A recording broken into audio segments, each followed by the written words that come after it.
Welcome to this week's deep dive, the Gout Gourmet Edition. Great to be diving in. If you're listening today, chances are you, or maybe someone really important to you, knows firsthand about the challenges of managing gout. It's not just, a diagnosis on paper. It's that sharp, sometimes just awful pain that can hit out of nowhere, right?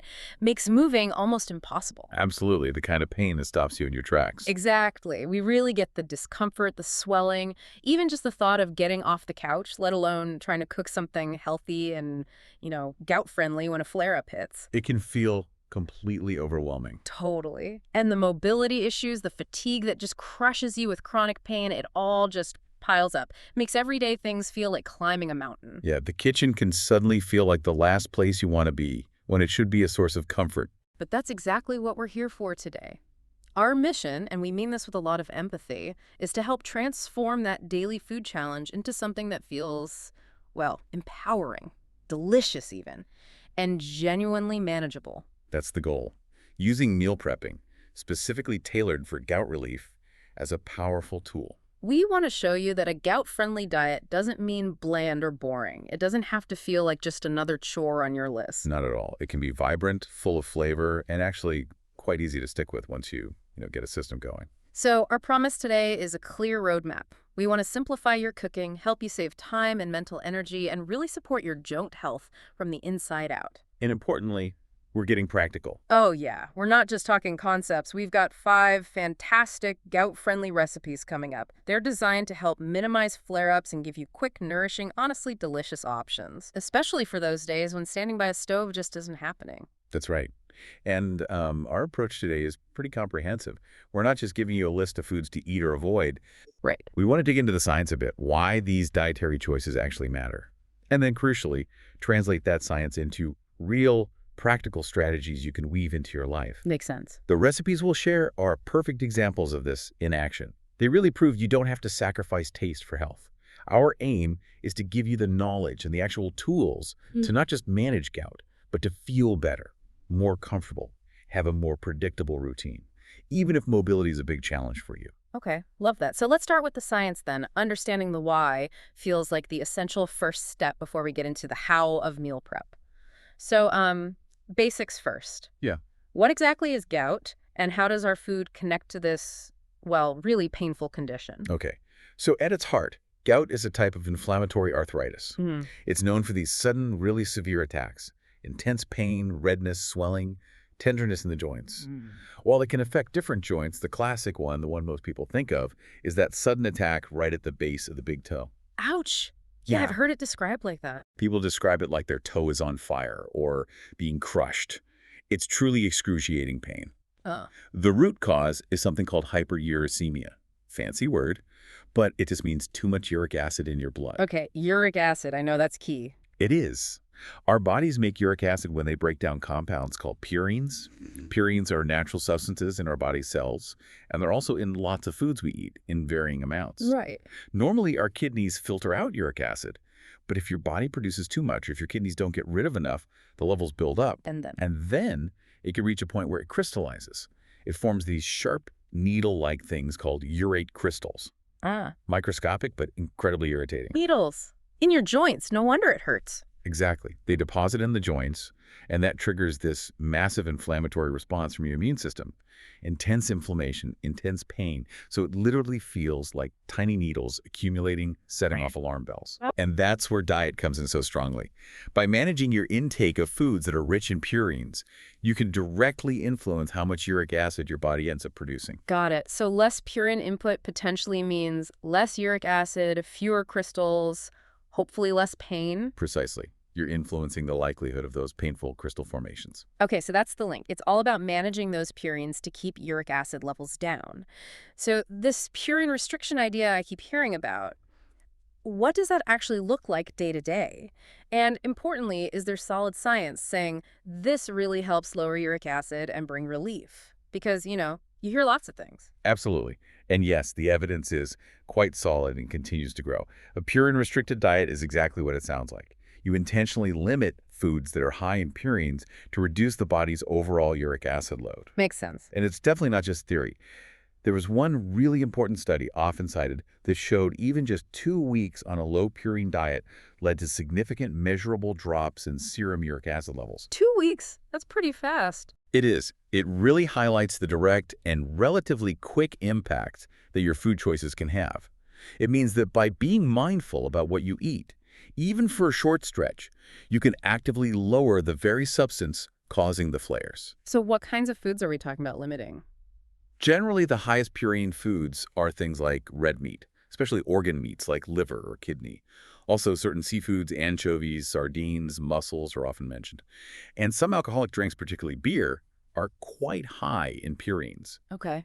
So the diet focuses more on enjoying a wide range of low purine foods. Most fruits, vegetables, whole grains, low-fat dairy products, eggs, nuts, and certain lean proteins fall into this category. So this is where meal prep becomes like essential, right? Not just helpful. Exactly. It's not just about having healthy stuff ready. It's like you're eliminating the decision when you're most vulnerable. When a flare hits, your brain just doesn't have a capacity to figure out a low purine meal, let alone cook it. You've hit on a key point. Meal prep means you made those good choices when you were feeling okay. It's like setting your future self up for success, ensuring you stick to the plan even when pain makes everything else impossible. It's proactive. Precisely. And this isn't just some, wellness trend. It's a strategy gaining real medical backing. The American College of Rheumatology, the ACR, a major authority, they now conditionally recommend purine restriction. Oh, wow. Okay, so doctors are recognizing this formally. Yes.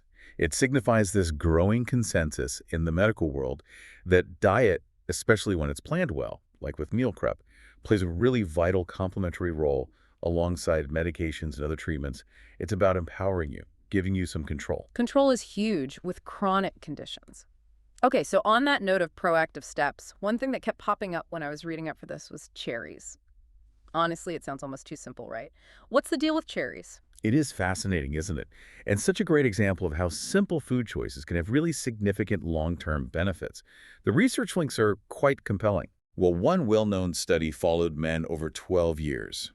Those who ate 2 or more servings of cherries a day had a 27% lower incidence of gout compared to those who didn't. 27% over 12 years. That's pretty significant from just eating cherries. It really is.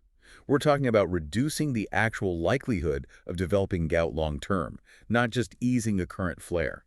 Scientists are still figuring out the exact how, but cherries are packed with compounds called anthocyanins. Antho what now? Anthocyanins. They're the pigments that give cherries that deep red color. They're powerful antioxidants and have strong anti-inflammatory properties. Okay. Anti-inflammatory is always good. Definitely. The thinking is they might help lower uric acid levels directly, maybe by affecting an enzyme involved in producing it, or they might reduce inflammation itself, breaking that cycle of crystal formation and the body's reaction. It's a small intervention with potentially big results. Then from a meal prep angle, cherries are super easy, right? So easy. Throw them in a smoothie, spoiler alert for our recipes later, or stir frozen ones into oatmeal, or just snack on them. It feels like a really pleasant way to defend yourself. A sweet defense, absolutely. Yeah. Minimal effort, maximum benefit potential. Okay, so cherries are great. What other simple but really crucial strategies are there? Hydration. We absolutely cannot overstate how critical hydration is. It's foundational. Non-negotiable for managing gout effectively. Right, drinking water. How much are we talking? Experts generally advise aiming for 8 to 16 cups of fluid daily. Wow, that's quite a range, but even 8 cups is a fair bit. Why so much? It's pretty straightforward, actually. Water helps your kidneys do their job efficiently. It helps them flush out excess uric acid from your body. Think of it as helping dilute the uric acid and making it easier for the kidneys to filter and excrete it. Okay, so it literally washes it out. Essentially, yes. If you're dehydrated, your kidneys struggle to clear that uric acid. It builds up in the blood, and that, as we know, leads to those crystals and painful flares. So keeping things flowing is key. And this ties into meal prep too, I guess. Perfectly. You can make big pitchers of infused water cucumber and mint, lemon and ginger. Makes drinking more appealing. And think about those broth-based soups we mentioned. They're not just food, they're great for hydration too. That makes sense. But what about someone who really struggles to drink that much? Maybe, frequent bathroom trips are an issue or they just don't feel thirsty. Any tips for them? Because 16 cups sounds like a lot. That's a really important point. It's about making it almost automatic. So besides infused water and soups, think about high water content foods. Watermelon, oranges, strawberries, celery, lettuce, they all contribute fluids. Ah, eating your water. Clever. Exactly. Another simple trick. Keep a reusable water bottle with you always, on your desk, bedside table, in the car. Make sipping throughout the day much easier. Set small goals, maybe finish X amount by lunchtime. Okay, break it down. You could also try herbal teas. Some, like dandelion or green tea, are mildly diuretic, but always best to check with your doctor first. Hot or cold, it all counts. Making hydration a conscious habit, just like meal prepping, creates this powerful synergy. It significantly helps your body manage uric acid. So when you plan your meals, also plan your fluids. Okay, fantastic practical advice. So we've covered the why, the science behind diet and gout. Now let's get into the how. How do we actually do this meal prep thing in a way that fits real life, helps people in pain, maybe makes things easier for caregivers too? This is where you mentioned the meal prep ideas matrix. Exactly. This is the blueprint for action, making it seamless and as stress-free as possible. Let's break it down. Where do we start? It all starts with planning, planning for success. This is maybe the most important step, but doesn't need to take long. Oh, okay, I like the sound of that. We're talking just 10 minutes. Seriously, 10 minutes at the start of the week. Just 10 minutes. What do you do in that time? You just map out your core components for the week. Decide on your main proteins, your grains, and maybe 2 or 3 different colorful veggies you'll focus on. That's it. And why is that so powerful? It drastically reduces decision fatigue. You know that feeling, right? Standing in front of the fridge at 6 p.m., exhausted, maybe starting to feel a twinge of pain. Oh, yeah, decision paralysis. Exactly. This way, the choices are already made. You know what's for dinner. It ensures variety, which is good for nutrients and keeps things interesting. And it just sets you up for making those healthy, gout-friendly choices without thinking when you're tired or hurting. It's like a shield against impulse decisions. Like grabbing takeout because cooking feels too hard. Precisely. It prevents those reactive choices. And I imagine that 10 minutes of planning brings a lot of mental relief too, especially if you're dealing with pain or fatigue. Immense relief. When your energy, physical and mental, is limited, not having to make daily food decisions is huge. It frees up that cognitive space for managing pain, maybe doing some gentle movement or just resting. It's like a kindness to your future self. It really is. An act of self-care disguised as planning. It creates structure and predictability, which can be so comforting when dealing with something unpredictable like gout. It also helps you visualize portions and pairings, making the next step easier. Okay, so plan made. What's next in the matrix? Efficient batch cooking. This is where you get smart with your kitchen time. All right, the cooking part. How do we make that efficient? The idea is to dedicate one main session, maybe Sunday afternoon, to cook the bulk of your components at once. Okay, like a cooking marathon. Sort of, but a strategic one. Think. Roasting a big sheet pan of veggies, zucchini, peppers, broccoli, carrots. While that's happening, cook a large batch of grains, quinoa, brown rice in a pot or rice cooker. Maybe grill or bake several portions of lean protein like salmon or chicken, or cook up a big batch of lentils. Ah, multitasking in the kitchen. Exactly. The benefit is you drastically cut down cooking time during the week. You're not cooking everything from scratch every night. You're just assembling pre-cooked ingredients. That sounds much more manageable. And less daily cleanup. Huge bonus. Yes, much less cleanup. You end up with a fridge stocked with healthy building blocks ready to mix and match. That efficiency must be amazing, practically and mentally. It truly is. And having those components ready lets you be creative. You can combine them differently each day to avoid getting bored. Right, those roasted veggies could be in a bowl Monday or wrap Tuesday. Exactly. Maybe added to soup on Wednesday. Your kitchen becomes more of an assembly station than a constant cooking zone. It empowers you to create varied, delicious, gout-friendly meals with minimal effort when you need them. That flexibility is key for sticking with it long term. Okay, batch cooking done. We've got all this food. What's the best way to store it? That leads us to the next crucial piece. A smart storage strategy. Seems minor, but it makes a huge difference. How so? Invest in good, clear, labeled containers. Clear, so you can see what's inside at a glance. Saves time and energy rummaging. Makes sense. Less opening and closing things. And labeling with the date and contents is non-negotiable. For food safety and freshness. Then use the rotate oldest to the front technique. Like they do in supermarkets. Exactly. Put the stuff you prepped earliest to the front of the fridge. Grab that first. Ensures things get eaten while they're fresh, reduces waste. Simple, but effective. And portioning comes in here too, right? Absolutely key. Portioning things out into single servings when you store them makes grab and go truly effortless. Come mealtime, you just grab one container. No measuring or dividing when you're hungry or tired. Right. It helps with sticking to portion sizes, which can be important for weight management, another factor in gout. It gives you that sense of control and predictability. You always know a safe, healthy meal is ready. Huge stress reliever. Okay, so we've planned, batch cooked, stored smartly. Now, what does a typical gout-friendly meal actually look like using these prepped components? You mentioned a daily prep formula. Yes, a simple formula to build balanced meals. Think of it as building blocks. Okay, lay it on me. Each meal ideally has a base and some add-ons for the base.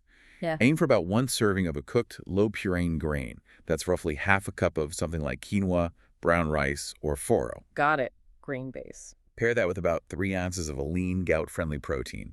Grilled salmon, chicken breast, or plant-based options like chickpeas, black beans, lentils. Protein power. And then, critically, load up with at least 1 cup of mixed, colorful veggies.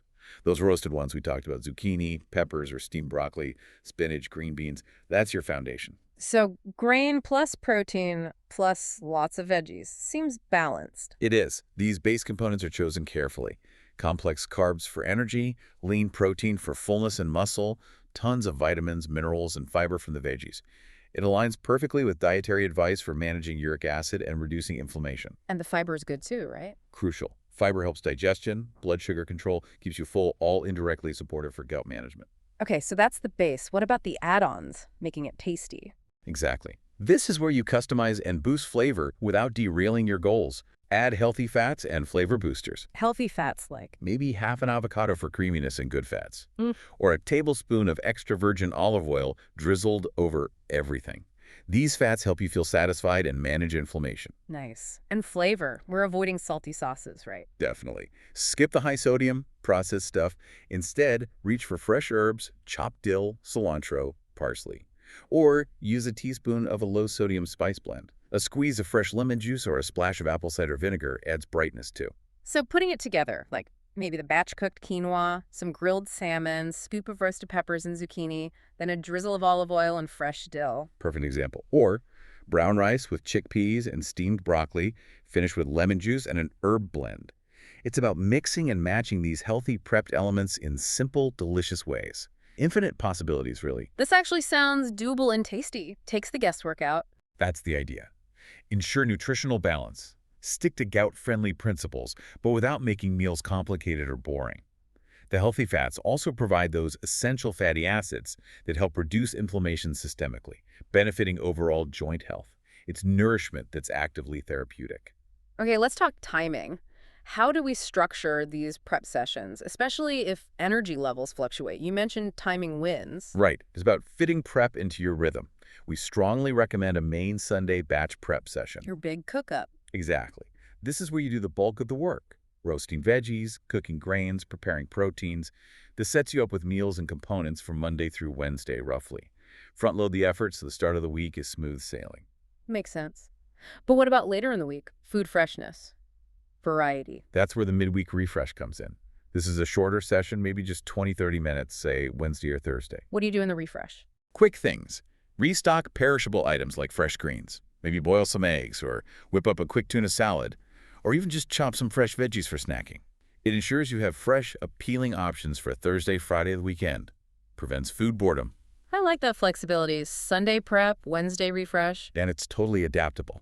If you have mobility issues or fatigue, split the prep into even smaller chunks.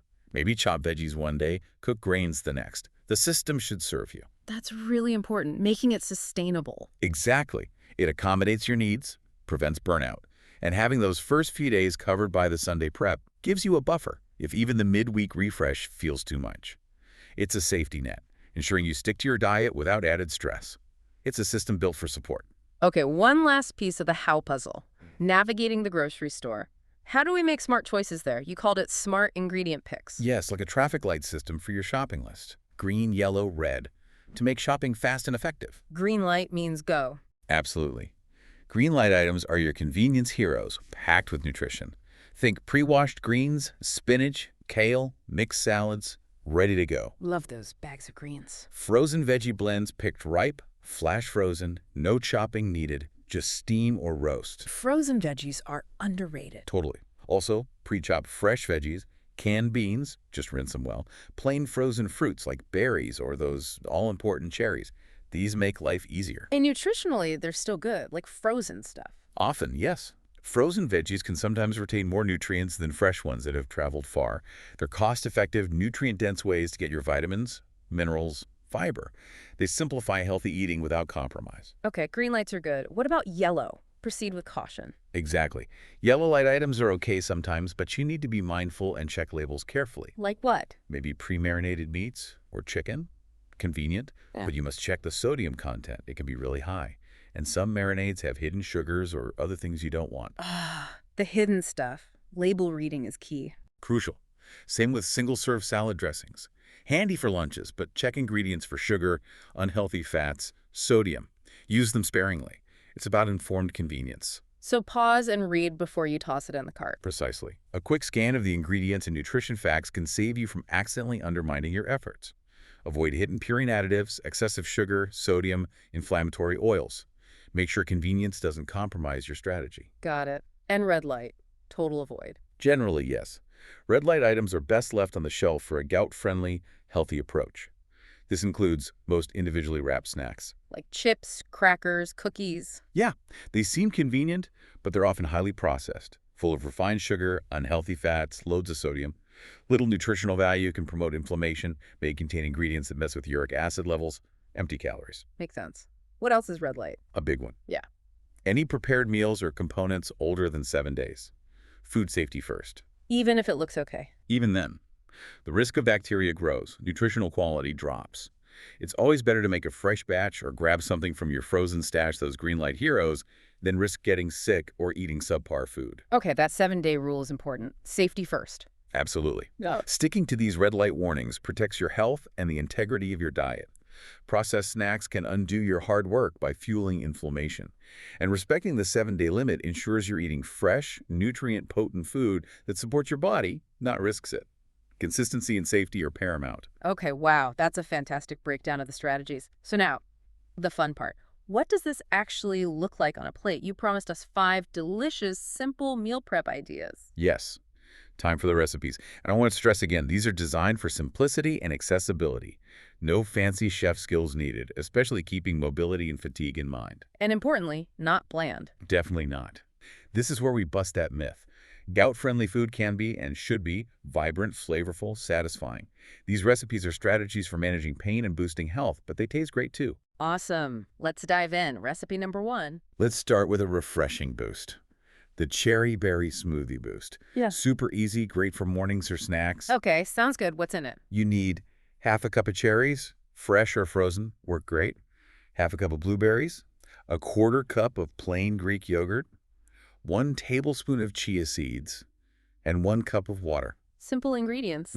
Just blend everything in a blender until it's smooth and creamy. That's it. Done. Why is this one so good for gout? It's an antioxidant powerhouse from the cherries and blueberries. Remember those anthocyanins in cherries? This delivers them deliciously. Supports uric acid clearance. Plus, it's the ultimate grab-and-go, perfect for busy mornings or when you just don't have the energy for anything else. No cooking, no chopping, pure nutrients in a glass. And the yogurt and chia seeds add more. Exactly. Greek yogurt gives you protein and probiotics for gut health, which influences inflammation. Chia seeds add healthy omega-3s and fiber, keeping you full and stabilizing blood sugar. It's a really well-rounded, quick meal or snack. Love it. Okay, recipe number 2. Next up, a meal prep classic, the quinoa veggie bowl. So versatile. What goes in the bowl? Half a cup of cooked quinoa from your batch cooking, 1 cup of those roasted zucchini and bell peppers, also prepped, and a handful of fresh spinach. For dressing, just a drizzle of good olive oil and a squeeze of fresh lemon juice. Assembly only. My kind of recipe. Pretty much. Batch cook the quinoa and roast the veggies ahead, then just layer them in a bowl. You can customize it, endlessly swap veggies, add different herbs. What makes this bowl a winner for gout? It's a great low-purine lunch or light dinner, easy to portion out for the week. You get sustained energy from the quinoa, tons of vitamins and antioxidants from the veggies, all supporting joint health. And the fiber here is significant too, right? From the quinoa and all those vegetables. Absolutely. Fiber aids digestion, helps manage blood sugar, keeps you feeling full, which is great for weight management, another piece of the gout puzzle. This bowl has a great balance of nutrients. It's satisfying, anti-inflammatory, a perfect template. Okay, number 3. You mentioned a no-cook option. Yes. Perfect for low energy days. The chickpea and avocado wrap. Ooh, sounds yummy and easy. It is. Take half a cup of canned chickpeas rinsed well and mash them up with about a quarter of a ripe avocado. Add a squeeze of lemon juice, maybe some chopped fresh parsley or cilantro. Okay, creamy chickpea mash. Exactly. Spread that mixture on a whole wheat tortilla, top with some crisp lettuce, roll it up. Done. Seriously, no cooking at all. None for the filling. That's the beauty. Ideal when standing at the stove feels impossible. And nutritionally. It's a fantastic plant-based protein source from the chickpeas, healthy fats from the avocado. It travels really well, too perfect for packed lunches or a quick bite at home. Great way to get plant protein and keep purines low. Plant-based proteins like chickpeas are fantastic for gout, aren't they? Naturally low in purines. Exactly. And pairing them with avocado adds those good fats, makes it satisfying and creamy. This wrap really shows how easy and tasty plant-based meals can be, supporting your uric acid levels and overall health. Simple but effective. Excellent. Okay, recipe 4. Something maybe a bit more substantial for dinner. Yes, a make-ahead dinner packed with anti-inflammatory power.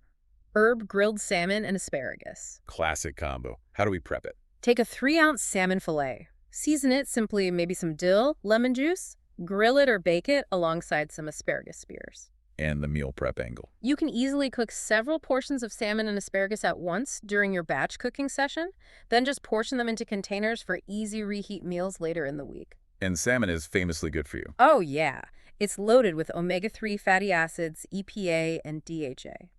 They are renowned for their strong anti-inflammatory effects, which is incredibly helpful for any inflammatory condition like gout. Makes for a satisfying, beneficial dinner you know is waiting for you. Those omega-3s in salmon are potent stuff. They work systemically, reducing inflammation throughout the body, not just in the gouty joint. Great for overall joint health. And pairing it with asparagus, which has mild diuretic properties, might subtly help with flushing things out too. It's a smart therapeutic combination. Fantastic. Okay, last but not least, recipe number 5. For our final recipe, something deeply comforting and very gout-friendly. The lentil and veggie soup starter pack. Soup. Perfect comfort food. What's the starter pack idea? You make a big batch. You'll need about half a cup of red lentils, some finely chopped carrots, celery, and onion.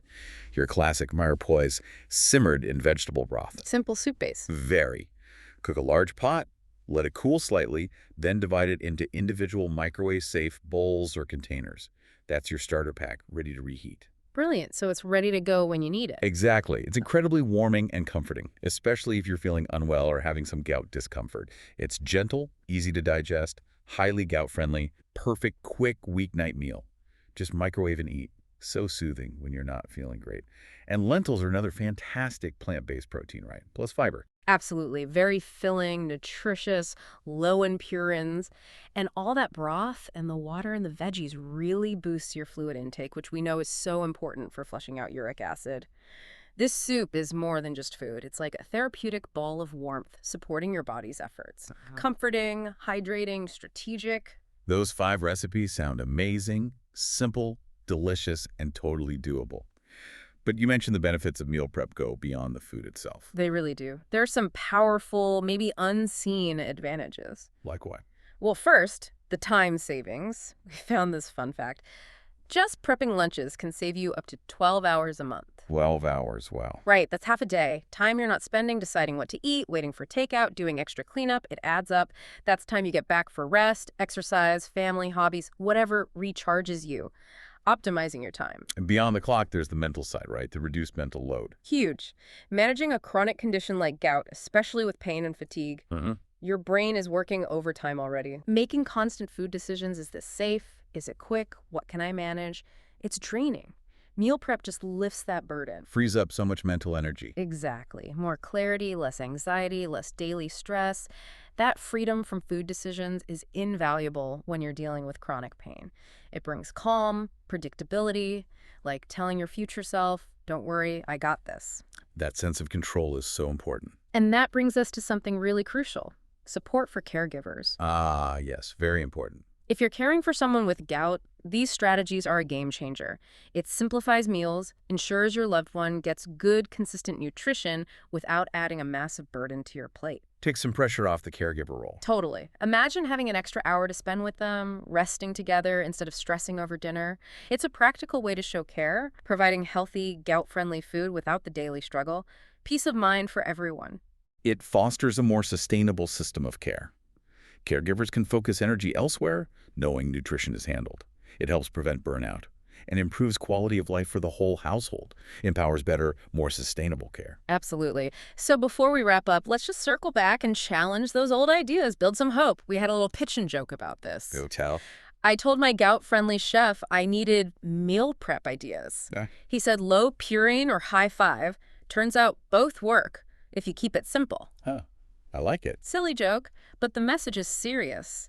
Gout-friendly eating can be simple. It can be enjoyable. It's not about deprivation. It's a mindset shift. Exactly. It's not what you're losing. It's what you're gaining.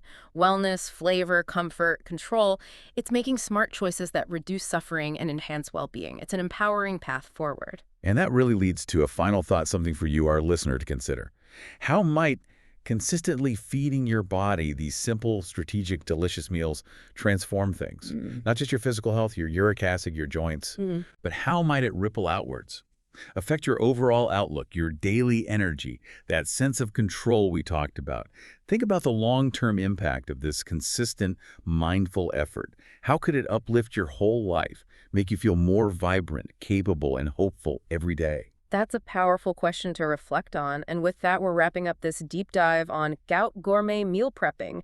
You've got the toolkit now, the science, the practical strategies, 5 delicious recipes. Hopefully feeling empowered and ready to start. We really hope you feel excited, optimistic about taking control through food, whether you have gout, face mobility challenges, or you're a dedicated caregiver. We hope this brings practical relief and actionable strategies.